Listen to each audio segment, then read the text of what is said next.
Laolu joins us now, host of Inside Sources and former presidential aide. Good morning, thank you for coming on today. Good morning, guys. Good to see you again. Well, where do we start off with now? These troops, the U.S. troops in the country. And so even though people keep wondering, they've seen the strategic locations of where they are landing and the logistics, the military equipment and logistics moving on. And then you see the figure, 200. That's quite a significant number. And not just 200 of any other country, but 200 U.S. troops. So it appears as though I think there will be a lot more than is being circulated out there.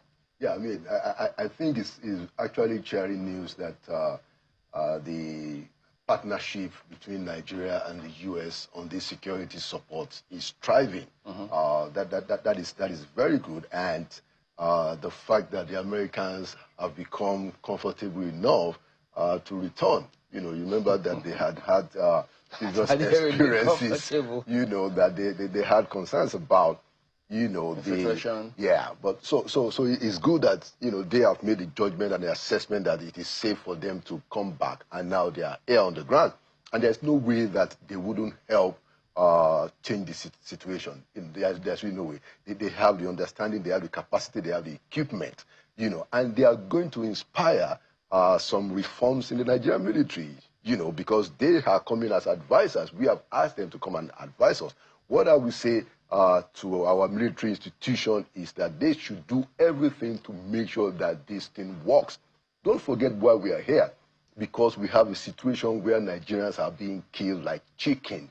And by ourselves, you know, over the years, we have shown that we can't do this thing on our own.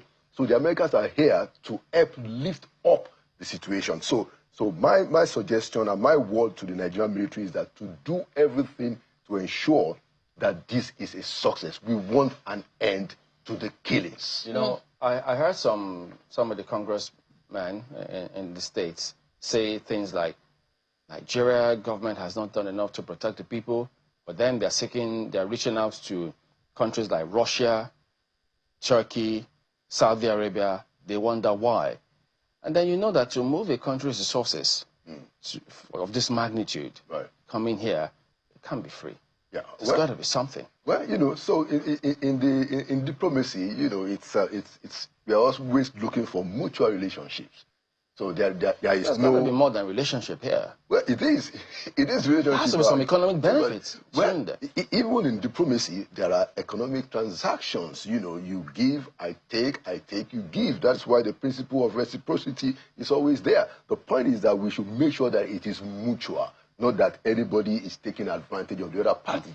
And I don't see any reason why we cannot have mutual relationship with the Americans. Clearly, you know, we have a lot to learn from them, and we can benefit from their exceeding power, especially trying to secure what government is meant to do to provide security for the people. We need the Americans' help, and I'm very glad that this president and this government has found a way to make it happen. We just hope that the military will also follow suit and ensure that this agreement works perfectly and gives us security.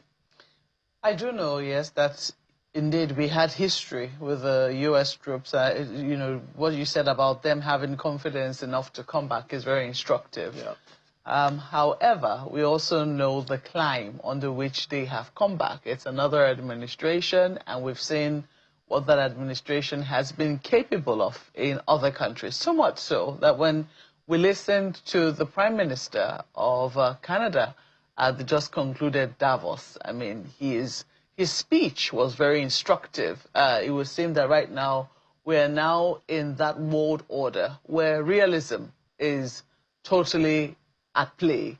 The world powers, those that have power, are exercising power. It's not a question of choice. You don't have much of a choice. If this is what they say they want to do, that's what they want to do. And so a lot of Nigerians, while they are optimistic that this results, which you are very hopeful about, will be the outcomes that we see, that less and less Nigerians lose their lives needlessly to jihadists and terrorists and all manner of criminal groups and gangs. They cannot just help but wonder, at what cost will this really be coming to them, and for how long Aren't these questions that we really need to be asking? How long are these people detailed to be here? You know, how much are they going to be embedded into our system? So some people say, well, how...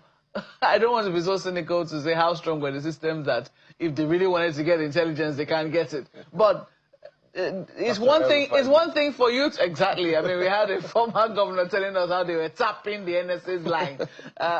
So if they really wanted to get what they said that they can't get. But it's one thing for people to do it codedly. It's another thing for you to invite people with your own hands and open up your systems to them, as the case may be. So, for you, what reservations do you have about this, will I say, interventions, this very kind interventions, or the seemingly kind interventions of the U.S. government? Well, you know, I'm going to take the route of expediency. I will not prioritize those concerns, but I don't dismiss them. Okay? So, and that's why we call on our people to open their eyes while all of this is going on. But if you look at the extent of damage, you know, clearly we need help. Those folks in Benue, in Plateau, in Northeast, in Northwest that are being ravaged, they don't care who is trying to help them because it has become existential for those people. And that is the attitude that I take. Those points are valid, yes. You know, we have to be worried about how this exposes us. Are there dangers? Are there, you know, factors that are not necessarily salutary to us? But for this time, at this moment, we must prioritize the fact that we need help, and these folks are helping us to save the situation. So I don't dismiss those factors, yeah, but I'm saying that you've got to prioritize security. What are some of the outcomes that you're looking for? Because it's very instructive that, I think it's a day after they landed, a day after we heard that they were in town, or they had, you know, set foot on Nigerian soil, was when we heard about the attacks in Kwara State, in Woro and Nuhu communities, where, from what we even know, people were abducted. People weren't just killed. Over 70 people were killed overnight. And, you know, over 100 people were abducted in those raids that happened in those in the Kwara communities. Very, you know, sad story. What outcomes are you looking to see from their intervention? From what you know of what it is that they've come to do? Yeah, so the outcome that I'm expecting is that we organize our military, particularly our military, in a more decisive manner that increases the efficiency of their firepower. Now, I'm not expecting that just because you have the 200 American troops and the advisors on the ground, that by itself alone is going to change the situation. No, we still need the president and the governors to get on with the internal reforms that we have been demanding, namely state police. Let each state be able to secure its territory. It's easier that way in terms of structure. We haven't seen a lot of movement in that capacity. And like I've always said, when the president wanted to do the tax reforms, he bullied his way through. You know, we need the president to become more bullish on the question of state police. The Americans come in, we help our military to do what they know to do. It will inspire them. It will give them additional elements of force to use, you know, help their strategy, help their training. But ultimately, Nigerians by ourselves are the ones that can solve this problem comprehensively. And one of the things that we have left undone is to bring about state police. Look, in May, it's going to be 3 years of this administration. The APC promised this thing in 2015. This is 11 years. It is time that the APC deliver their promise on state police. There has to be a wider, comprehensive implementation of security reforms that we got to do. Let me quickly chip this in with regards to your expectations for the U.S. troops. Do you think there will be discrimination with where they intervene? Because this was about Christians, the first instance. No, I don't expect that. You know, the rhetoric, you know, of the American, the Christian persecution is important for local American politics because the people that are driving President Trump are coming from the Christian right. When they attacked, as a matter of fact, the first attack that they showed on Christmas Day was in the in the northwest. So I don't think that they're going to be limited. And they've even said, even people like Riley Moore, Congressman Smith have said that, look, we are not saying that it's only Christians. And I think we've gone past that. Nigerians are being killed, Christians are being killed, Muslims are being killed. What do you think is going on with Malam Nasser El-Rufai? Well, you know, I think what Rotimi Amechi said makes a lot of sense. Amechi says that, you know, El-Rufai does not have the capacity to hack any system. The man is just a liar.